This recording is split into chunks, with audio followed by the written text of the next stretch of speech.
Vale Notícias. Meus cybercumprimentos aos internautas ligados na Vale Rádio Web.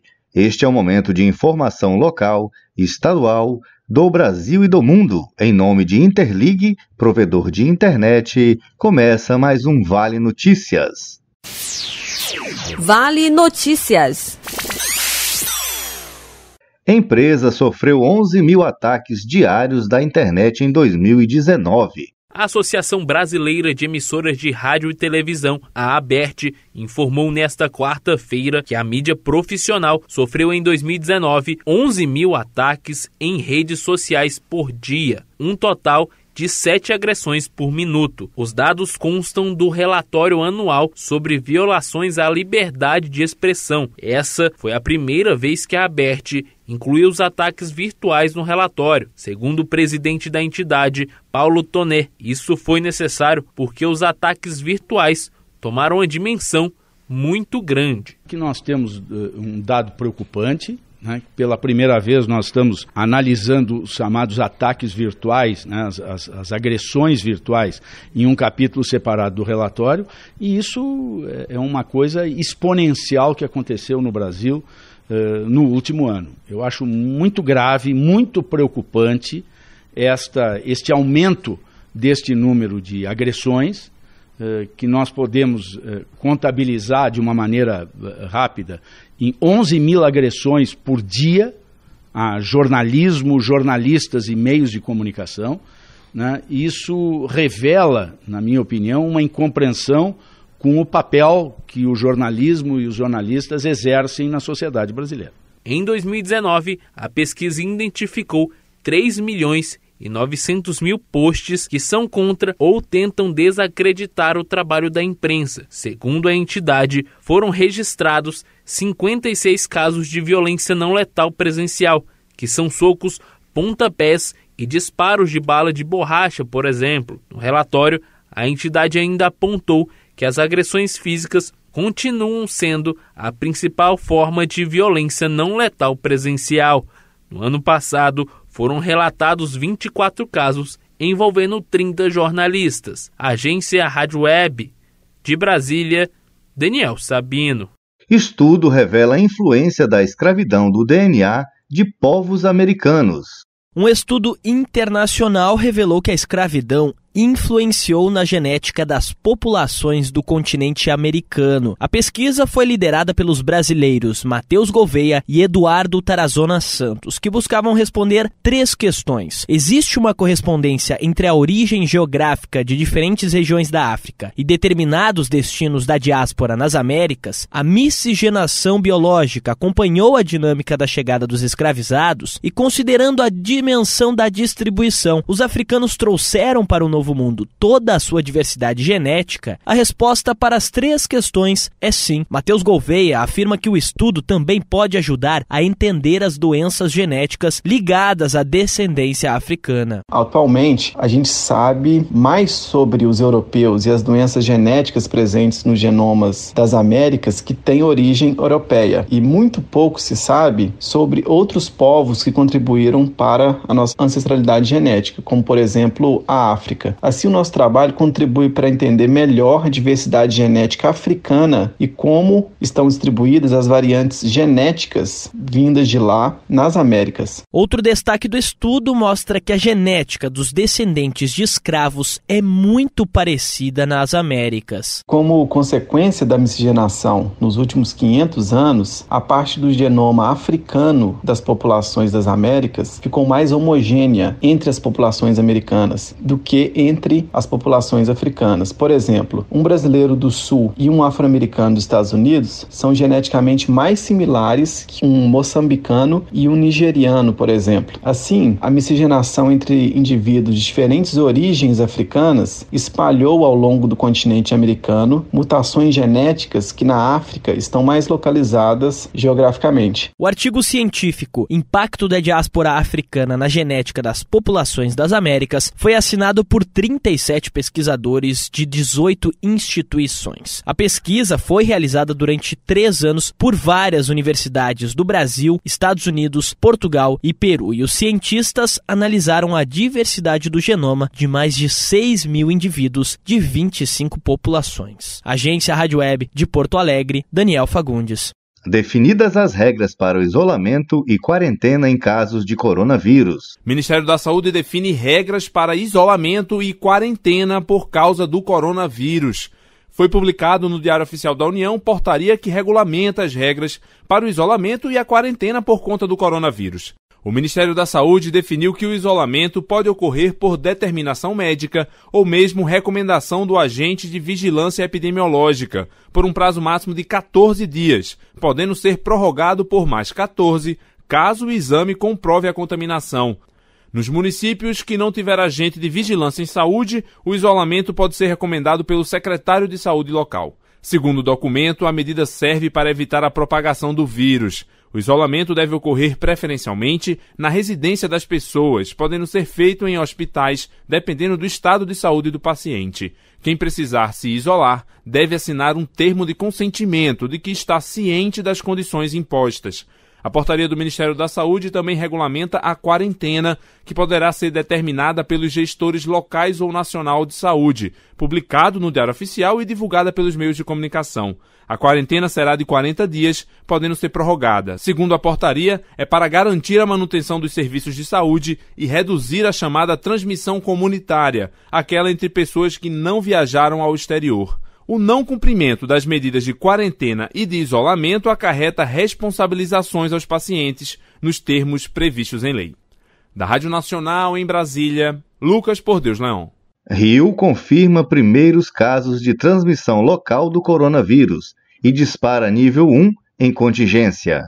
A Secretaria de Estado de Saúde do Rio de Janeiro confirmou nesta quinta-feira o primeiro caso de transmissão local do coronavírus no estado. A pessoa infectada é um homem de 72 anos, da capital, que não viajou para nenhum país com transmissão comunitária da doença. A esposa desse paciente, de 68 anos, também teve confirmação para o Covid-19. A contraprova foi dada pela Fundação Oswaldo Cruz na noite desta quarta-feira.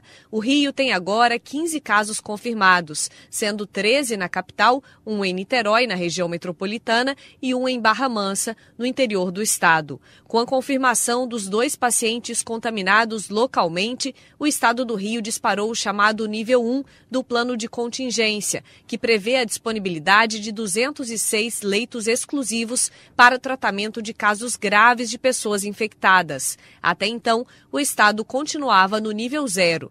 Esses leitos ficam em hospitais espalhados em diversas regiões da cidade, incluindo também unidades municipais e federais. O Rio não tem até o momento pacientes em internação pelo coronavírus. Os 2 confirmados nesta quinta-feira estão em isolamento domiciliar e têm quadro de saúde estável, segundo a Secretaria Estadual de Saúde. O secretário de Estado de Saúde, Edmar Santos, afirmou que já era esperada a confirmação no Rio de casos locais e que não há motivo para pânico. Segundo ele, o vírus ainda não circula de forma livre pelo estado e a transmissão para esse casal aconteceu de forma localizada. A secretaria detalhou também nesta quinta-feira o plano de contingência que será adotado no estado. O nível 2 vai acontecer caso haja transmissão comunitária do coronavírus, o que implicará na ativação de mais leitos de assistência para casos graves. Já o nível 3 vai ser disparado se as ações e atividades orientadas do nível 2 não forem suficientes. Nesta situação, além de todas as unidades de saúde utilizadas nos níveis anteriores, será criado um hospital de campanha e as Forças Armadas vão ser acionadas. Leitos em unidades especializadas também poderão ser utilizados com a suspensão de cirurgias eletivas. A Secretaria reforçou que, para a população de forma geral, as orientações continuam sendo as mesmas. A proteção do nariz e da boca ao espirrar ou tossir, não compartilhar objetos de uso pessoal, como talheres e copos, lavar frequentemente as mãos e utilizar álcool gel. Pessoas idosas ou com com doenças pré-existentes precisam redobrar os cuidados e evitar aglomerações. Nesta quarta-feira, o governador do Rio, Wilson Witzel, publicou um decreto para o enfrentamento emergencial do coronavírus. O texto assegura poder às autoridades sanitárias para adotar medidas judiciais em relação aos pacientes que se recusarem a aceitar os cuidados impostos, como o isolamento, a quarentena e a realização de exames médicos. Da Rádio Nacional no Rio de Janeiro, Raquel Júnior. Publicado o edital que convoca 5.000 médicos para atuar no combate ao coronavírus. Governo convoca 5.000 médicos para combater o coronavírus. Um edital para convocar 5.000 médicos foi publicado no Diário Oficial da União. Os profissionais serão contratados pelo programa Mais Médicos para auxiliar no combate ao coronavírus. O edital estabelece uma jornada de 40 horas semanais em troca de um salário mensal de mais de R$12 mil. O contrato será válido por 1 ano. O Ministério da Saúde privilegia as capitais e municípios mais vulneráveis ao vírus. A expectativa é que os médicos comecem a atuar em cerca de 3 semanas. Eles vão se concentrar nos postos de saúde para evitar que a população procure os hospitais sem necessidade. O secretário executivo do Ministério da Saúde, João Gabardo, afirmou que os profissionais atuarão na atenção primária à saúde, incluindo todos os atendimentos, desde consultas de rotina até os casos de pacientes com sintomas respiratórios. Da Rádio Nacional em Brasília, Lucas Por Deus Leão. Vale Notícias. Sorotipo 2 da dengue pode causar surto em 11 estados do país a partir de março. As autoridades de saúde estão preocupadas com um possível surto de dengue nos estados do Nordeste, Rio de Janeiro e Espírito Santo. De acordo com o Ministério da Saúde, o motivo é a circulação do sorotipo 2 da doença, contra o qual a população desses estados está pouco protegida. O vírus da dengue tem 4 subtipos, sorotipos 1, 2, 3 e 4. Segundo especialistas, os sintomas, a forma de transmissão e o diagnóstico da doença são iguais para todos os tipos. No entanto, afirmam que alguém infectado por um subtipo só fica imune contra o mesmo subtipo. Assim, é possível que uma pessoa tenha dengue até 4 vezes durante a vida. O médico da Fundação Oswaldo Cruz, Cláudio Maierovitch, explica que o subtipo 2 do vírus da dengue voltou a circular com força no Brasil desde o ano passado, sobretudo em Goiás, São Paulo e Minas Gerais. Juntos, os 3 estados registraram quase 70% dos casos da doença em todo o país em 2019. Segundo o especialista, há relação direta entre a circulação do subtipo e a epidemia nesses e em outros estados.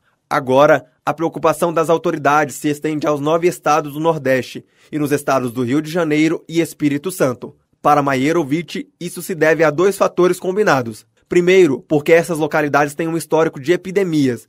E segundo, porque no ano passado não foram tão afetadas pelo sorotipo 2 como outros estados. No ano passado, ano 2019, os estados da região Nordeste e alguns outros estados, ainda Espírito Santo e Rio de Janeiro, não foram afetadas tão fortemente pela epidemia que foi predominantemente do vírus 2. Significa que há muita gente, uma grande parte da população, que não tem defesas contra o vírus 2, é considerada suscetível. Então, iniciando-se uma epidemia nesses estados, há uma chance grande de ser uma epidemia que se amplifica muito rapidamente. Maierovitch reforça ainda que os estados onde houve epidemia de dengue do sorotipo 2 no ano passado não devem se descuidar, pois continuam sujeitos à grande incidência da doença. O Ministério da Saúde notificou 181 mil casos prováveis de dengue em todo o Brasil entre 29 de dezembro e 15 de fevereiro deste ano. Até agora, o governo confirmou 32 mortes pela doença. E você, já combateu o mosquito hoje? A mudança começa dentro de casa. Proteja a sua família. Para mais informações, acesse saude.gov.br/combate a Aedes.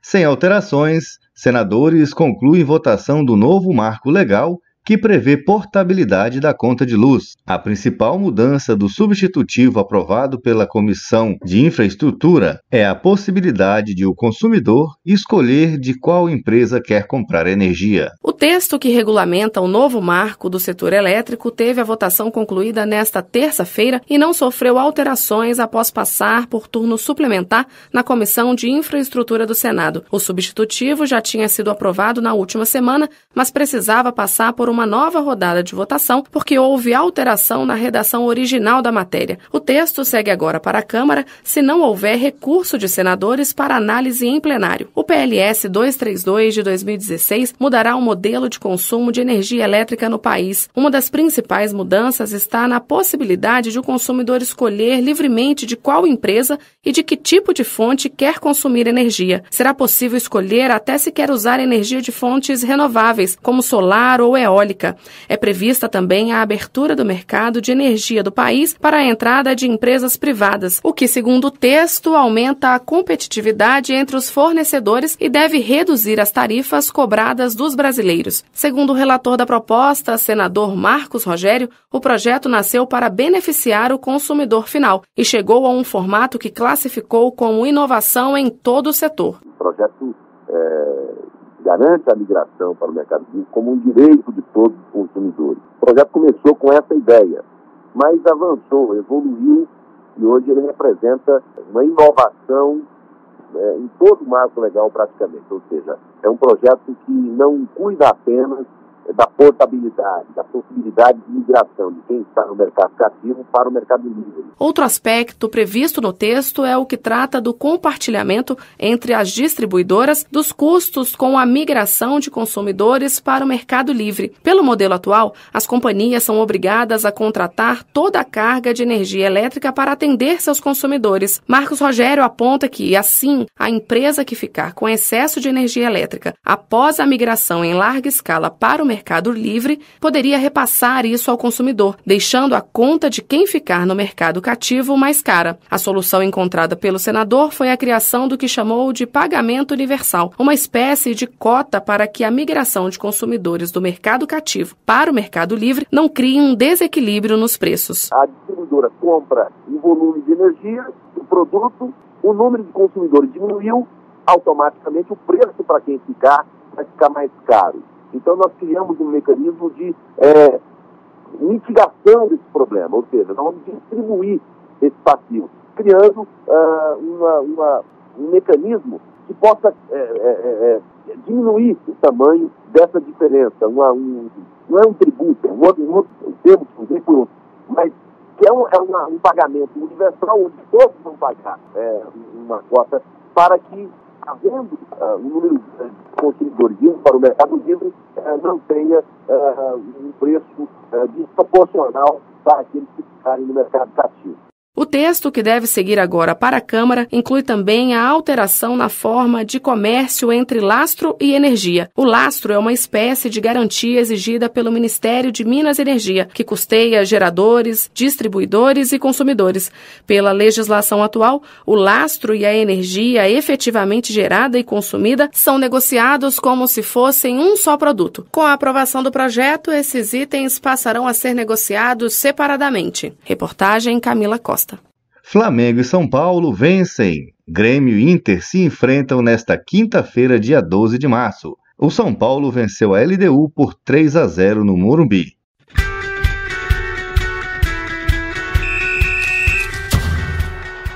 Três times brasileiros entraram em campo pela Libertadores. 2 vitórias por 3-0 e uma derrota. O Flamengo venceu o Barcelona de Guayaquil por 3-0 no Maracanã. O Mengão chegou à segunda vitória em 2 jogos na competição. No Morumbi, o São Paulo, que havia perdido na primeira rodada, se recuperou e venceu a LDU por 3-0. No Chile, o Atlético Paranaense perdeu por 1-0 para o Colo-Colo. Porto Alegre está metade azul e metade vermelha nesta quinta-feira. Hoje é dia de Grenal pela Libertadores. Pela primeira vez na história, Grêmio e Inter se enfrentam pela maior competição do continente, na Arena do Grêmio às 9 da noite. O assunto agora é Copa do Brasil e, para variar, tivemos zebra. Fora de casa, o Fluminense perdeu para o Figueirense por 1-0. Em Goiânia, o Atlético Goianiense venceu o São José por 2-0. Nesta quinta, o Ceará recebe o Vitória às 7h15 da noite. O Vasco recebe o Goiás em São Januário às 9h30 da noite. E agora é mata-mata. Os jogos são válidos pela terceira fase da Copa do Brasil. Os duelos de volta estão marcados para a próxima semana. No Campeonato Cearense, o Fortaleza venceu o Pacajus no Castelão por 3-0. Reportagem Paulo Henrique Gomes.